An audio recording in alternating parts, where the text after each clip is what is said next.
They say a $500 workout outfit can't hide the color of my skin. The morning Marcus Johnson walks into Elite Fitness Club, the Miami sun cuts through the floor-to-ceiling windows like judgment itself. Chrome machines gleam with predatory precision, each one a monument to exclusion polished to mirror perfection. Classical music whispers through hidden speakers Vivaldi's Four Seasons, because apparently even the soundtrack needs to be European. The air tastes like money and ozone from industrial-grade purifiers that cost more than most annual salaries, designed to filter out impurities both molecular and human. 20 years ago, Marcus mopped these same marble floors at 4 a.m., invisible in his janitor's uniform, learning the weight of invisibility in spaces designed for display. The memory lives in his knees, which still ache when humidity rises. Back then, he'd arrive through the service entrance, scan his badge that tracked his every movement, and begin the ritual of erasure-making messes disappear before the members arrived, making himself disappear even faster. He learned to move like a ghost through these halls, understanding that visibility meant vulnerability, that being seen meant being seen as wrong. Today, he wears a faded Nike shirt from a 5K charity run in 2015 and Adidas shorts that have survived 1,000 workouts in lesser gyms. The scar on his left forearm, a souvenir from Chicago's South Side projects where broken glass was playground equipment, catches the light like a prison tattoo in a boardroom. His Apple Watch is the only hint of wealth, but even that stays hidden under his sleeve. He doesn't look like the CEO of a Fortune 500 tech company. That's precisely the point. The lobby sprawls before him, all glass and steel and impossible angles designed by an architect who won awards for making people feel small. Architectural Digest featured this space last year, where wellness meets wealth, the headline proclaimed in fonts as thin as the members. They photographed the infinity pool that seems to pour into Biscayne Bay, each drop worth more than minimum wage. They captured the meditation garden, where CEOs find their centers at $500 per hour, sitting on cushions that cost more than car payment. They showcased the juice bar that serves wheatgrass shots in crystal glasses, where a green smoothie costs $47 and comes with a side of superiority. They didn't photograph the service entrance where Marcus once entered before dawn, that metal door that scraped against concrete and announced his station with every opening. They didn't capture the supply closet where he stored industrial cleaners that burned through cheap gloves and cheaper dignity. They didn't show the break room with its broken microwave and motivational posters about teamwork, where he ate sandwiches made from whatever was on sale at Walmart and dreamed of more. Where are you watching from? Drop a comment if you've ever been judged by your appearance before hearing your story. Marcus approaches the reception desk, a monolith of white Carrara marble imported from Italy at a cost that could fund a scholarship program. The surface is so polished it functions as a mirror, forcing everyone who approaches to confront their own image before requesting admittance. It's psychology masquerading as design, a reminder that here, appearance is everything. Ashley Morgan sits behind this altar to aesthetics, 22 years old, University of Miami communications degree so fresh the ink still smells like privilege. Her blonde hair moves as a single unit, a $400 blowout that defies physics and humidity alike. Her veneers cost $30,000, a sweet 16 gift from parents who measure love in orthodontic perfection. She wears the uniform of understated wealth, Lululemon athleisure that's never seen actual athletics, minimalist jewelry that maxes out credit limits, and an expression of practiced concern that can shift to dismissal in milliseconds. Her parents gifted her this job through connections at the Coral Gables Country Club, the same way they'd gifted her everything else: the BMW for her 18th birthday, the spring break trips to Turks and Caicos, the sorority dues at a house that didn't accept scholarship students. She's never worked a day that mattered, never worried about a bill that wouldn't be paid, never questioned her right to exist in any space she chose to enter. Her eyes scan Marcus once. The assessment is instant, algorithmic, trained through years of sorting people into categories: us and them, worthy and wanting, member and maintenance. The second scan confirms the first. The professional smile she's been practicing since junior cotillion dies before it reaches her lips, stillborn in the space between expectation and reality. Her fingers hover over the keyboard, French manicure gleaming, frozen in the space between service and dismissal. Behind her, the wall displays member testimonials in floating digital frames that cost more than most people's rent. Tech titans and trust fund babies share their transformation stories, their before and after photos, all variations on the same theme. Wealthy to wealthier, fit to fitter, satisfied to self-satisfied. There's Bradley Chen, the venture capitalist who credits Elite Fitness with helping him optimize his physical portfolio. There's Madison Rothschild, the influencer who found her authentic self in the Pilates studio. There's Harrison Sterling III, whose great-grandfather's portrait hangs in the boardroom, continuing a three-generation tradition of exclusion. Not one face resembles Marcus. Not one story starts where his began. Not one journey includes the detours through food, deserts, and night shifts and choices between medicine and meals. The request is simple: a day pass. 5 words that should open doors but instead trigger protocols written in whispers and winks. Ashley's rejection comes wrapped in velvet lies that she's perfected through repetition, each excuse a pearl on a string of predetermined dismissals. Members only, she explains, her voice pitched to carry just far enough for others to hear, to witness, to understand that standards are being maintained. The referral requirement materializes like policy when it's actually just prejudice. Existing members in good standing must vouch for new applicants, she says, as if friendship is a credit check and belonging requires a cosigner. The waiting list she conjures from thin air stretches 6 to 8 months for a gym that's never reached capacity, has never needed to turn away anyone who looked the part. Her fingers dance across the keyboard in a performance of productivity, pulling up screens that show nothing, checking systems that don't exist, creating the illusion of effort where only rejection lives. The parking lot visible through the windows tells its own truth, sea of empty spaces between the Porsches and Teslas, BMWs and Bentleys, vacant promises beneath the Florida sun. The gym is maybe 40% full on its busiest day, but scarcity is manufactured like everything else here, an artificial constraint designed to increase desire and justify the price of admission. When Marcus mentions his history 20 years mopping these floors until his knees ached and his back screamed, 20 years of pre-dawn arrivals and post-midnight departures, Ashley's expression shifts through a spectrum of practiced emotions. First comes confusion, as if he's speaking a foreign language in this English-only establishment. Then, recognition, not of him, but of his category, his caste, his proper place in the hierarchy. Finally, settling on pity mixed with disgust, the face people make when discovering something unpleasant on their shoe, something that needs to be scraped off before it spreads. The word maintenance hangs between them like a confession at a cocktail party, like admitting you shop at Walmart or fly economy or live in a zip code that starts with the wrong numbers. Her voice drops to a whisper designed to wound while maintaining plausible deniability. Planet Fitness would be more suitable, she suggests, her tone implying quotation marks around suitable. More accessible, she adds, code for where your kind belong. More appropriate for his situation, she concludes, and situation becomes a synonym for everything she sees when she looks at him.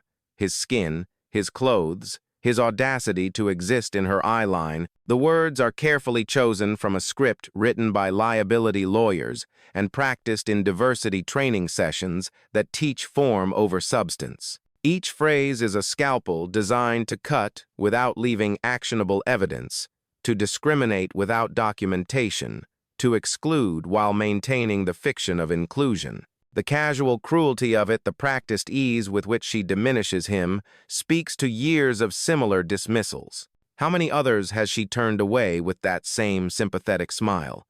How many dreams has she deferred with her manicured hands and memorized excuses? How many Marcus Johnsons have stood at this desk and felt their worth evaporate under her gaze? 2 women on nearby ellipticals slow their pace, their Lululemon-clad bodies swiveling to watch the drama unfold. Jennifer and Patricia, Marcus recognizes them from the business Page's own runs a hedge fund, the other inherited a hotel chain. Their expressions mirror Ashley's curiosity mixed with relief that someone else is being removed from their carefully curated environment. They exchange glances that say everything. Thank God. Can you imagine? What was he thinking? Their diamonds catch the light as they reach for their water bottles, hydrating while dehydrating someone else's dignity. A trainer in a too-tight elite fitness shirt steers his client the long way around, creating distance between his $200 per hour sessions and whatever scene is developing at the front desk. This is Tyler, whose Instagram promises to unlock your ultimate physique but who can't unlock his own prejudices. His client, a pharmaceutical executive who profits from pain, nods approvingly at the detour. They understand without words that maintaining the atmosphere matters more than maintaining basic human decency. Brad Anderson, Ashley's colleague, stops pretending to clean the already spotless counter. 6'2" of Connecticut breeding and lacrosse scholarships, he embodies the demographic elite fitness actually serves. His hand hovers near the silent alarm, the one they use for problems that refuse to leave quietly, though the training manual calls it the assistance button to avoid lawsuits. His presence shifts from decorative to defensive, ready to protect Ashley from the threat of Marcus's continued existence in their space. The morning routine continues around them. Members swipe in with cards that track their every movement, their every calorie, their every moment of purchased wellness. The sound of keycards on readers creates a rhythm of belonging, each beep a small confirmation of worthiness. They navigate the space with the confidence of ownership, never questioning their right to exist here because the world has never given them reason to question their right to exist anywhere. Marcus sets his wallet on the counter. The thud is soft, leather on stone, but it reverberates through Ashley's carefully constructed world like a tectonic shift. Inside that wallet, though, she doesn't know it, yet are cards that could buy this entire building. Bank accounts that dwarf the trust funds of every member combined. Power that renders her gatekeeping not just cruel but cosmically irrelevant. But power, like everything else, is often invisible when wrapped in the wrong package. He pulls out his phone simple, black, unremarkable. An iPhone, but an older model, the kind someone might buy refurbished. Like him, it hides its value beneath an ordinary surface. The case is scratched from years of use, the screen protector cracked in one corner. Nothing about it suggests the billion-dollar deals it's brokered, the empires it's built, the futures it's shaped with single phone calls. The call is brief, each word measured and precise.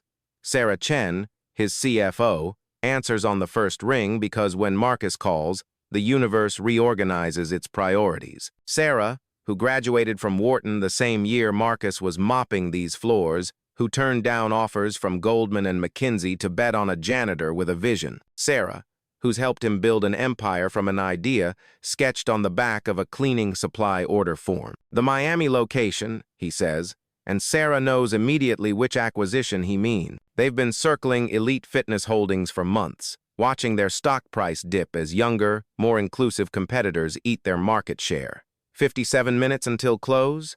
He phrases it as a question, but they both know the timeline down to the second. $847 million is about to change hands, transforming debt to liquidity, arrogance to irrelevance, code black protocols upon completion. The phrase they've used before when taking over companies that forgot their humanity in pursuit of profit. It means full stop, complete audit, no sacred cows, no protected positions. It means the reckoning has arrived wearing a faded Nike shirt. Ashley's carefully constructed confidence cracks like ice in warm water. The phone call couldn't have lasted more than 30 seconds, but something in Marcus's tone, something in his stillness, something in the way he looked through her rather than at her, sends signals to the primitive parts of her brain that recognize predators. Her whispered conferences with Brad grow increasingly frantic. He suggests calling security. She suggests calling corporate. Neither of them suggests treating Marcus like a human being. She refreshes corporate websites with trembling fingers, acrylics clicking against keys like a countdown. The Elite Fitness Holdings page loads slowly, the spinning wheel matching her spiraling anxiety. LinkedIn provides no comfort. Marcus Johnson is a common name, and his profile is deliberately sparse. revealing nothing of the power he wielded. Just CEO at technology company and an education history that starts with community college, the kind of resume that would never pass her desk. Emails to regional management go unanswered because the people she's trying to reach are already in meetings about the acquisition, already learning that their world has shifted beneath their feet. They're probably in a conference room right now, staring at PowerPoints that show how their exclusionary policies led to this moment, how their shrinking market share made them vulnerable to exactly this kind of takeover. The classical music that usually soothes the wealthy sounds like a funeral march. Bach's cello suite number 1 in G major, chosen by a consultant who promised it would elevate the space, now sounds like an empire deflating note by note. The fountain in the center of the lobby, a commission from a local artist who specializes in aquatic sculptures for elite space sounds like money circling a drain. Its infinity edge, designed to suggest endless abundance, now seems like a metaphor for everything about to end. Brad abandons his post, mumbling about a break he won't return from. He knows the smell of change, has survived 3 ownership transitions by knowing when to become scarce. His father, a corporate lawyer who specialized in acquisitions, taught him to read the room, and this room is writing its own obituary. He'll update his resume from the safety of his Tesla, maybe reach out to contacts at Equinox, definitely avoid being collateral damage in whatever's about to unfold. Marcus sits perfectly still in the waiting area, occupying a chair designed by a Scandinavian firm to discourage lengthy stays. The seat angles slightly forward, the back provides minimal support, the armrests are just wrong enough to prevent real comfort. It's hostile architecture dressed up as modern design, like everything else here. He's mastered waiting in unemployment lines that wrapped around city blocks, while politicians debated whether poverty was a choice, outside courtrooms where public defenders juggled 50 cases before noon and justice was a luxury good, in boardrooms where they debated whether someone like him deserved a seat at tables their fathers built with other people's labor. Patience is a weapon the powerless perfect through necessity, then wield with precision when power finally comes. He learned it washing dishes at 14, when the manager made him wait unpaid for shifts that might not materialize. Refined it in night school, when professors doubted his presence and delayed his grades. Perfected it in venture capital offices, where they made him wait in lobbies designed just like this one while they Googled whether a BlackCEO was on brand for their portfolio. The chair beneath him costs more than he made in a month as a janitor. The Barcelona chair, a reproduction of a reproduction, purchased to impress people who wouldn't know authenticity if it introduced itself. The coffee table holds magazines featuring people who would cross the street to avoid him or worse, cross the street to tell him they have black friends, as if that's currency that purchases absolution. Fortune's 40, under 40 issue from last year, which featured him on page 47, buried deep enough that Elite Fitness's researchers missed it. Forbes' America's Richest Self-Made Entrepreneurs, where his net worth was conservatively estimated because real wealth whispers while new money shouts.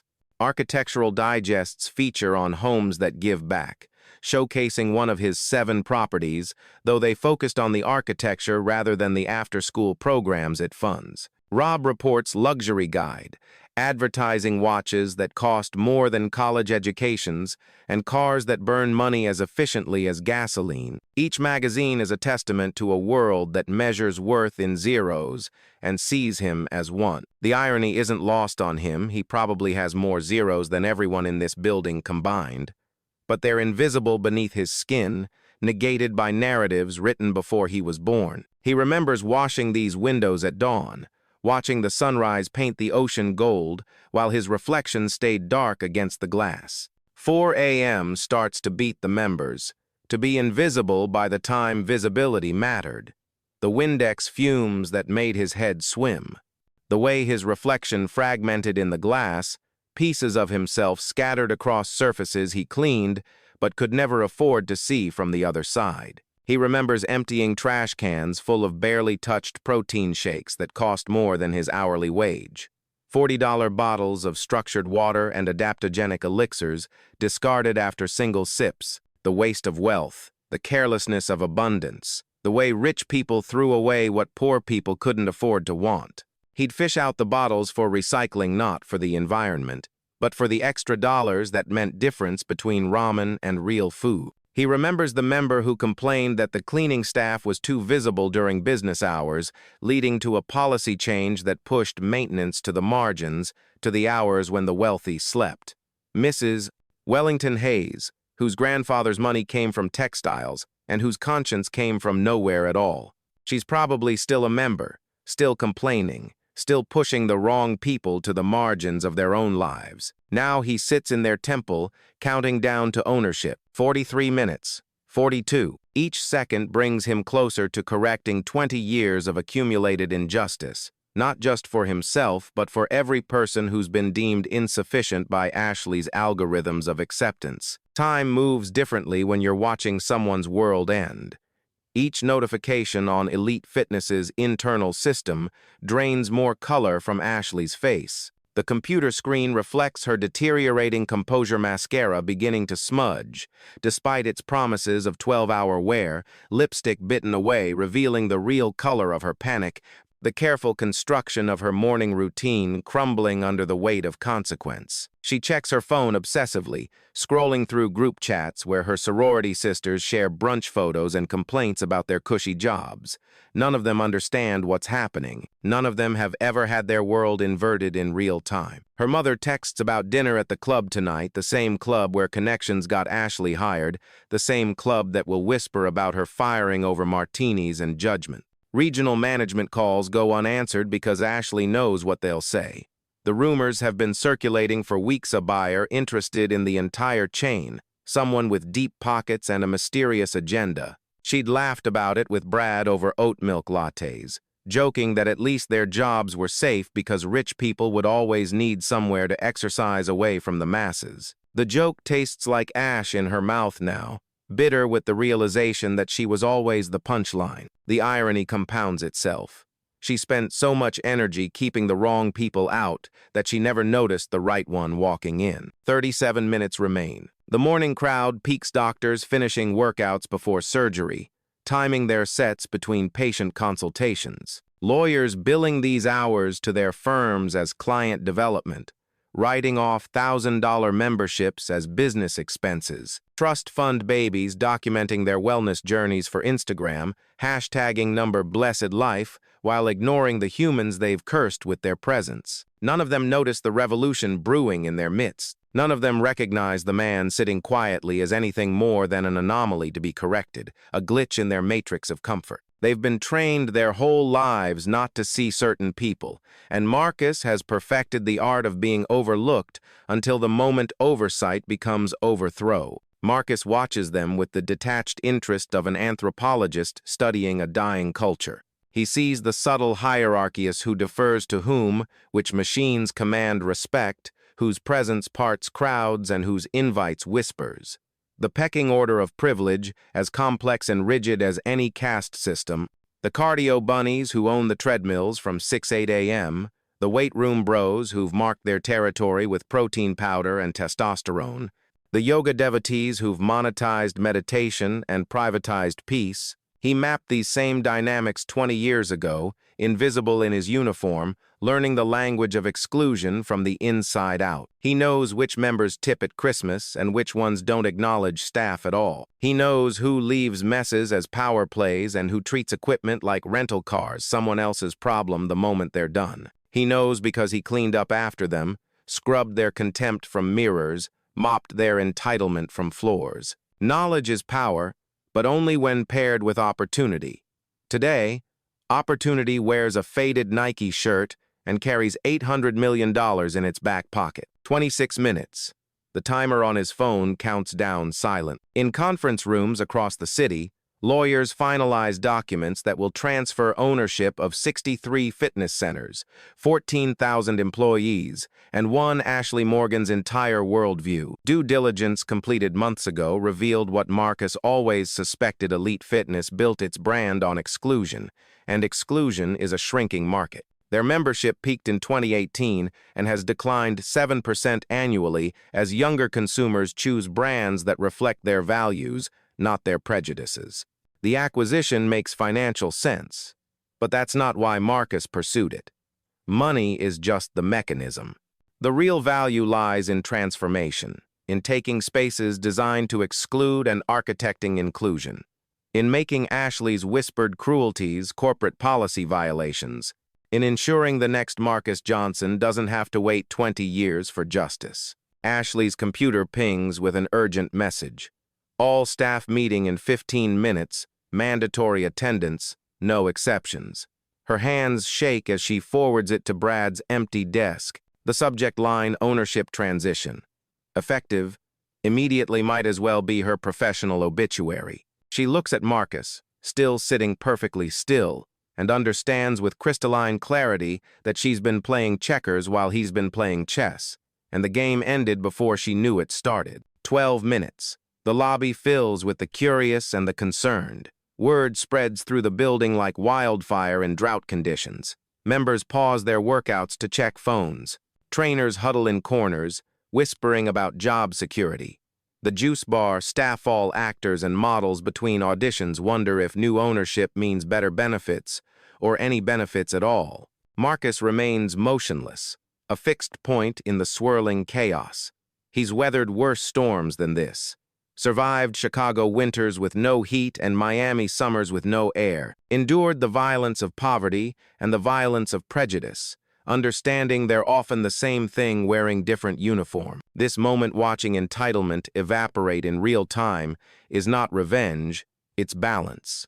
The universe has a way of self-correcting, and he's simply the instrument of its mathematics. The automatic doors whoosh open with expensive precision. Sarah Chen enters like Judgment Day dressed in Armani. Her power suit costs more than Ashley's monthly salary, tailored to perfection by someone who understands that clothes are armor and appearance is ammunition. Her briefcasey ostrich leather from Hermes contains documents that will reshape 63 fitness centers and 14,000 lives. Behind her, lawyers and accountants flow in like water finding its level, each one carrying tablets and futures and the kind of quiet confidence that comes from knowing the deal is done. They array themselves around Marcus like a presidential detail, if presidents were chosen for their ability to turn rejection into revenue. There's David Kim, the Korean-American attorney who graduated from Harvard Law the year Marcus started his company, who turned down white shoe firms to build something better.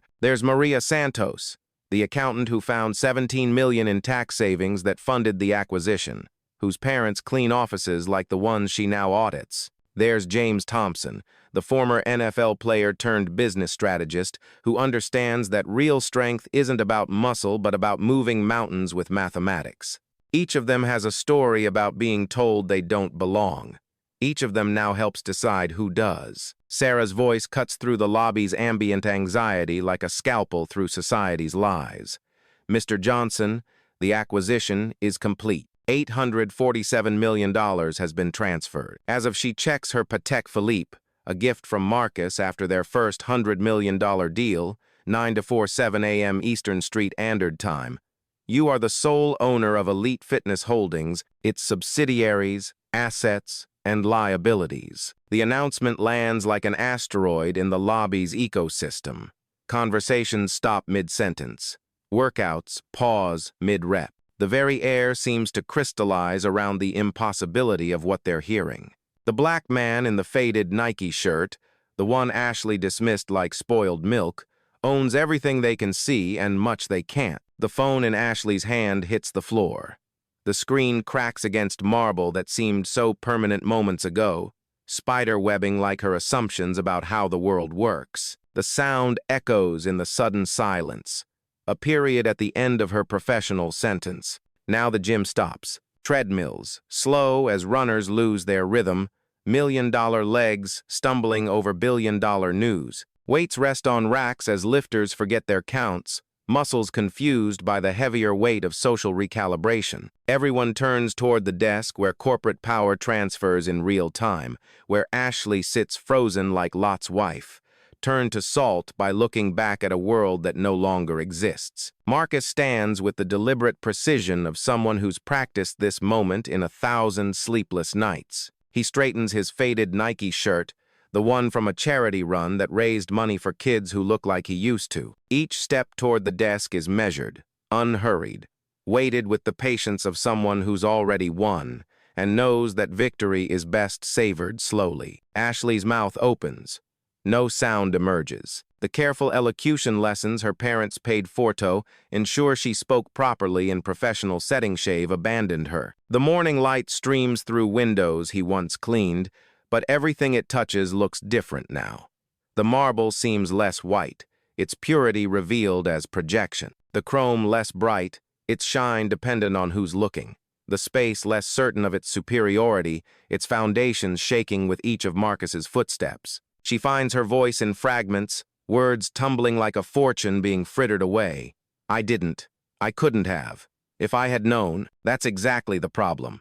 Marcus's voice carries the weight of boardrooms and the memory of boiler rooms. You should have known. You should have known that every person who walks through those doors deserves respect.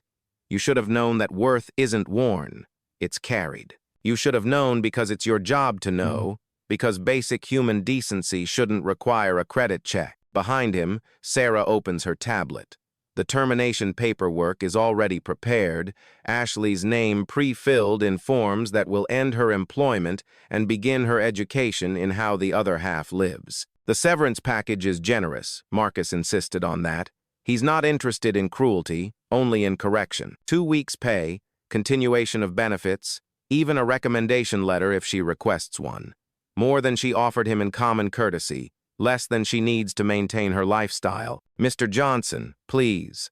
Ashley's voice cracks like her phone screen, sharp edges cutting her assumptions. I have student loans, rent. You can't afford to lose this job?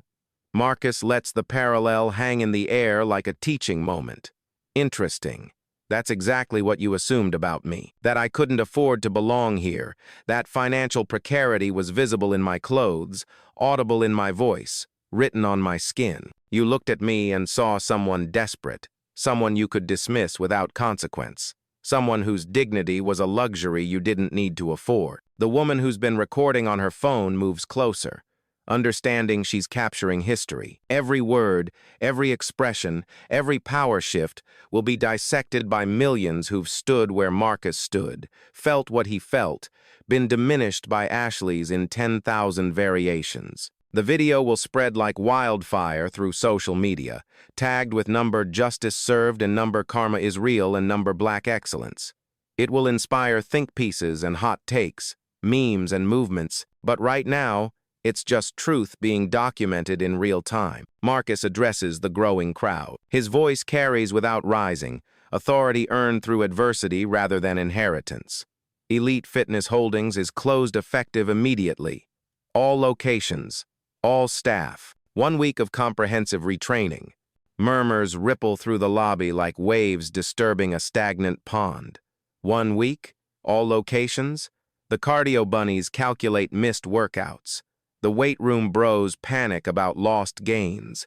The yoga devotees wonder if mindfulness can help them process this disruption to their routines. For our members, Marcus continues, your fees are suspended during the closure. When we reopen, things will be different. Our doors will be open to everyone. Our staff will be trained to see potential, not problems. Our policies will reflect the truth that fitness is a human right, not a privilege to be hoarded. How different?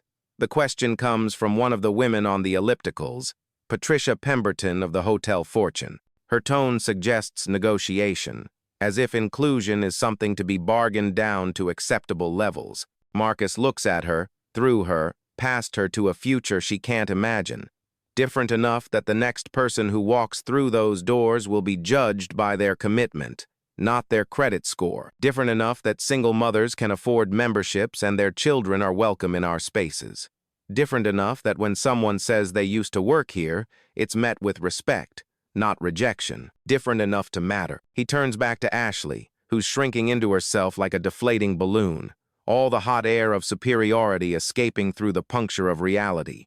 You have 15 minutes to collect your belongings. Security will escort you out. The security team that responds isn't the muscle-bound intimidators Ashley might have called on Marcus. These are professionals who understand that dignity matters even in dismissal. Especially in dismissal. Marcus hired them personally. Men and women who've learned that strength isn't about domination but about de-escalation, that real power protects rather than punishes. "This isn't fair," Ashley whispers, and the words taste like pennies in her mouth, copper with entitlement. "I was just doing my job, following policy. I didn't make the rules." "No," Marcus agrees. "You just enforced them, enthusiastically, without question, without compassion, without considering that maybe, just maybe, the rules were wrong. That's not just doing your job. That's choosing to be the weapon prejudice wields." She gathers her things, the designer purse that holds designer problems, the iPhone that will soon buzz with messages from friends who don't know how to comfort someone who's never needed comfort, the car keys to a BMW her parents will probably repossess when they learn she's unemployed. Each item feels heavier than before, weighted with the recognition that they were never really hers, just borrowed against a future that assumed certain people would always be kept out. As security escorts her past the desk she'll never sit behind again, Ashley turns back one last time.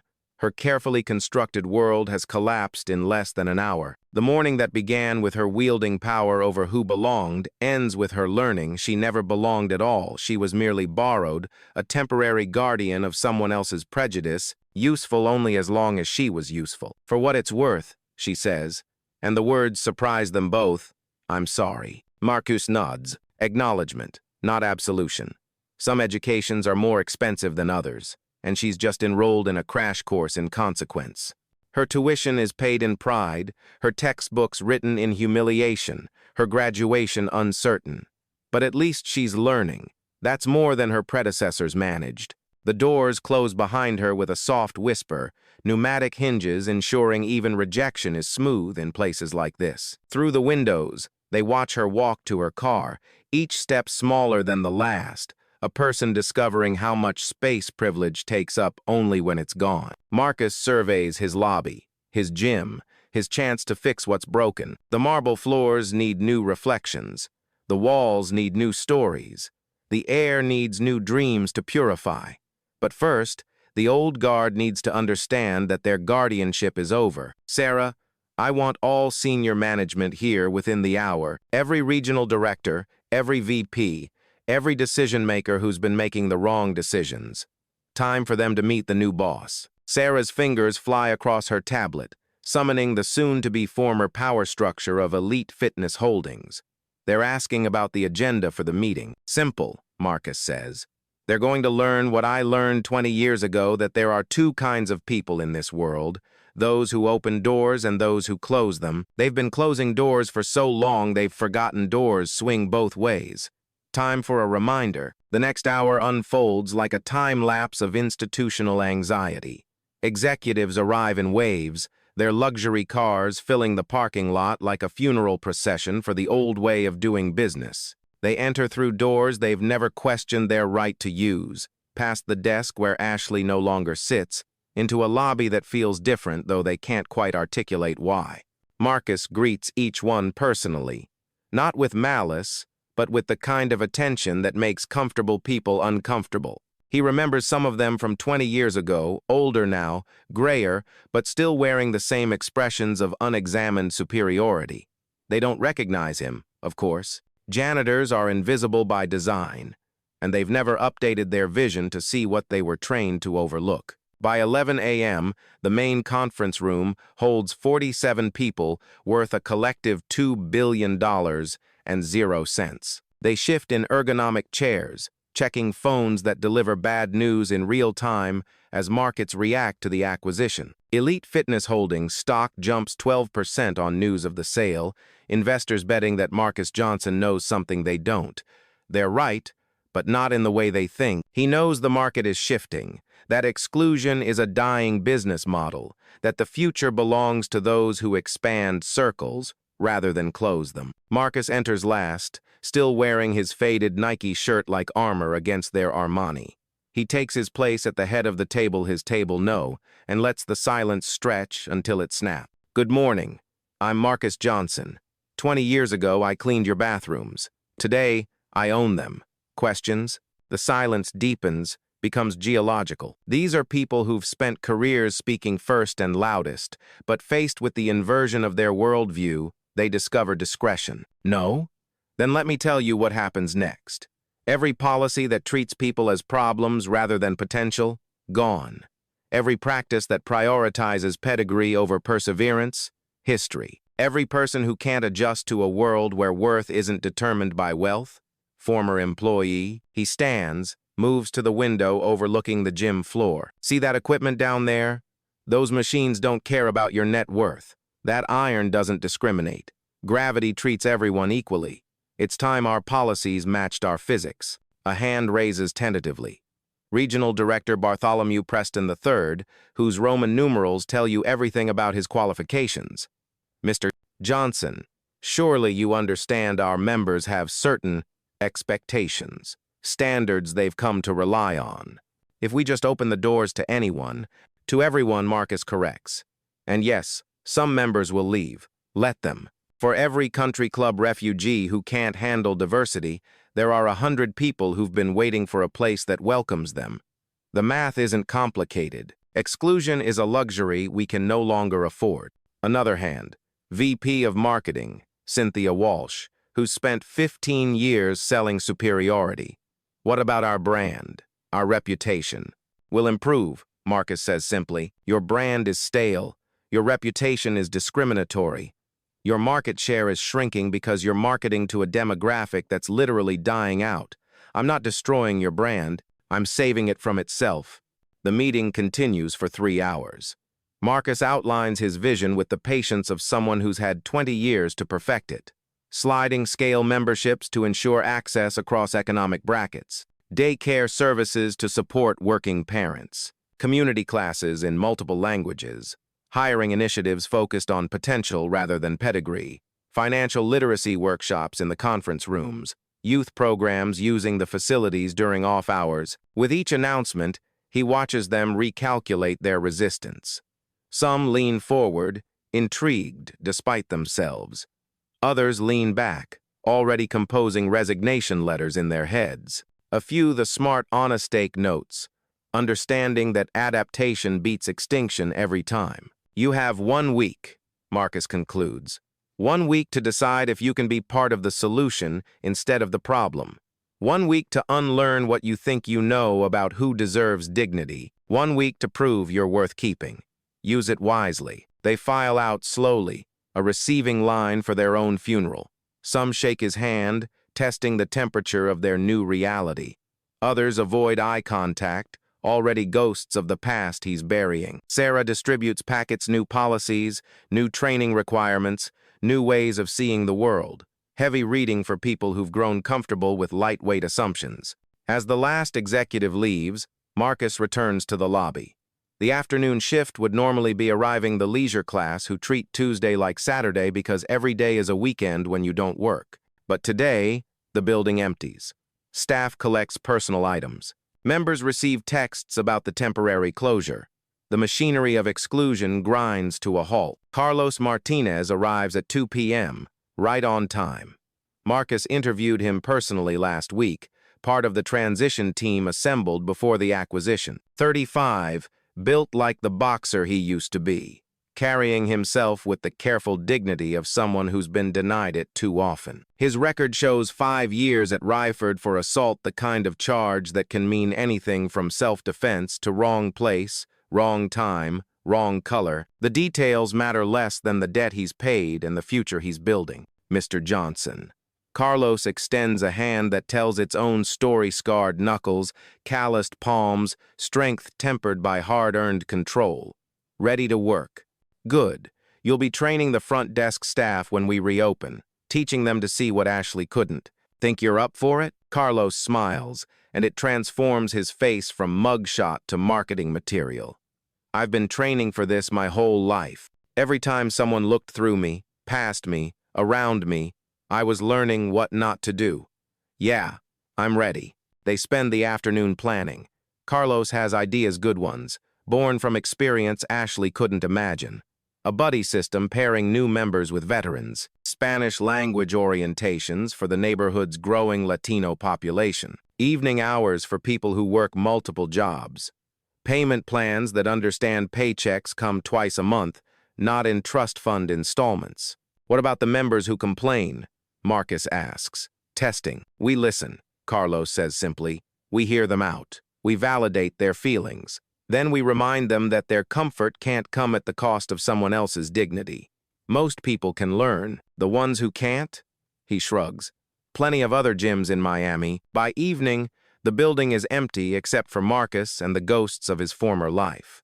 He walks the halls he once mopped, touching walls he once washed, seeing angles he was never allowed to appreciate. The executive bathroom, the one with marble countertops and heated floors, the one he was told not to use even to clean becomes his first stop. He uses it, washes his hands in the sink that costs more than a car, sees himself in the mirror that reflects truth instead of assumption. 20 years collapse into this moment.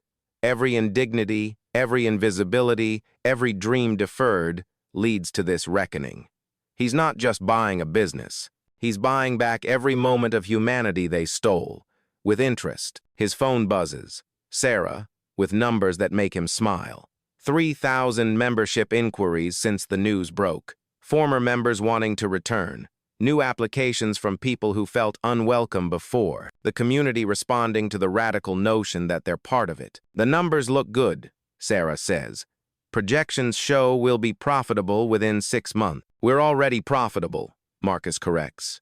We just measure profit differently now. Night falls on Miami Beach. Through the windows, the ocean continues its eternal rhythm, unconcerned with human hierarchies. The lights of the city twinkle like possibilities, each one a life that might walk through these doors when they reopen. The security system activates, protecting an empty building full of potential. Marcus sets the alarm, the same system he was never trusted with as a janitor. The codes they changed whenever someone like him was let go. Now he owns the codes, the system, the building, the company, the future. He locks doors that will reopen to everyone, securing a space that will no longer practice insecurity as policy. 1 week, 7 days to transform 63 locations, 336 hours to undo decades of damage, 20,000 minutes to teach 14,000 employees that seeing people clearly is more valuable than keeping them out.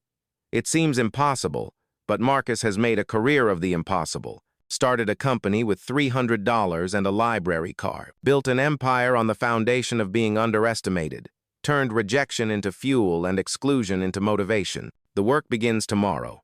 Tonight, he drives home in the same Toyota Camry he's had for 5 years, the one with 200,000 miles and a dent in the bumper from when life was harder. He could afford a Lamborghini for each day of the week, but what's the point? The real flex isn't in what you drive, but in what drives you. And what drives him is the knowledge that tomorrow, someone like him young, black, broke, brilliant won't be turned away from spaces they have every right to enter. His phone rings, an unknown number with a 305 area code. Mr. Johnson, this is Ashley Morgan. I know I have no right to call, but I wanted to say I've been thinking about what you said, about what I did. And you're right. I was the weapon prejudice wielded. I see that now. Marcus pulls into his driveway, a modest house in a middle-class neighborhood where he's lived since before the first million. Seeing it is the first step. What's the second? I don't know, she admits, and honesty sounds foreign in her voice. But I want to learn. I know you have no reason to help me, but if there's any chance, any position where I could start over, learn better, do better, I'm asking. Not demanding, asking. The old Marcus, the one who mopped floors and bit his tongue, would have hung up. The current Marcus, the one who owns empires and shapes futures, considers possibilities. Everyone deserves a second chance, even Ashley's, especially Ashley's, because converting opposition into opportunity is the highest form of victory. Send your resume to Sarah Chen. No promises. But if you're serious about learning, we'll see what we can do. Maybe start you in community outreach. Let you see the communities you were trained to keep out. Think you could handle that? Yes. No hesitation. Yes, Mr. Johnson. Thank you. I won't let you down. You already did. The question is whether you'll do it again. We'll see. He ends the call, sits in his car looking at a house that needs no gates to feel like home. Tomorrow, the real work begins. Policies to rewrite, people to retrain, prejudices to dismantle. But tonight, he allows himself this moment not of triumph, but of transformation. Not of revenge, but of redemption, because that's what power is really for. Not to punish those who withheld it, but to ensure it's never withheld again. Not to close doors in faces that once closed doors to you, but to remove the doors entirely. Not to become what you fought, but to become what they feared. Someone who sees clearly, acts justly, and changes everything. The stars above Miami don't care about membership status. The moon doesn't check credit scores. The universe operates on principles more profound than the petty hierarchies humans construct. Marcus has aligned himself with those principles, and tomorrow, elite fitness will too. 1 week. Then the doors reopen, and everyone will be welcome. The revolution will be televised, but more importantly, it will be accessibly priced, conveniently located, and open to all. Marcus Johnson goes inside, sets his keys on the counter he bought with cash, sits on the couch he assembled himself, and smiles. Not because he won, but because winning was never the point. The point was ensuring the next Marcus Johnson doesn't wait 20 years for justice, doesn't clean floors while dreaming of equity, doesn't have to buy dignity at a price of $847 million. Tomorrow, dignity will be free. And that's worth more than all the marble lobbies and chrome machines in the world. Power shifts when the powerless stop asking permission.